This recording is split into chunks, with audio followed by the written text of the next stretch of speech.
Hey guys, as we are getting closer to Christmas, there's a new initiative that is coming out actually encouraging Christians to put up nativity scenes. Now I know that seems like a novel idea, but let me walk you through some of this. If we back up historically in America, America had a Christian foundation, unquestionably studying history. But in the 1960s, the U.S. Supreme Court came out and said, hey, we shouldn't have the Bible in schools, we shouldn't have prayer in schools, and there were a lot of questions. Well then, what kind of religious activity can we do? In 1971, the U.S. Supreme Court came out with a Lemon v. Kurtzman decision in which they produced what was known as a Lemon test. And in essence, they said, well, this is the new standard we're going to use to help people know what you can and can't do when it comes to your faith.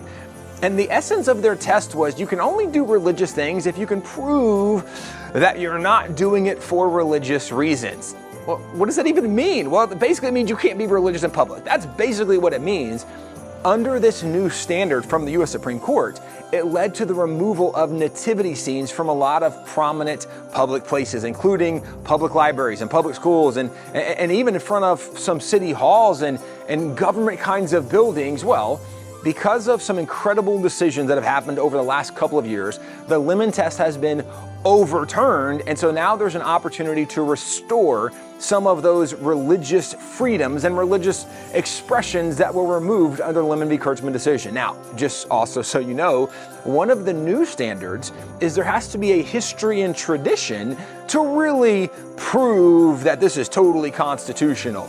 By the 1800s, virtually every single state began passing laws to have Christmas being an official holiday. By the Civil War, basically every state had already done that. Christmas had become entrenched in America, and nativity scenes were a common part of Christmas. These are Christmas cards from all kinds of more modern presidents, but this one right here is really fun. This is a Christmas card from John and Jacqueline Kennedy, and on the front, they actually have a very, very ornate, but it is a nativity scene.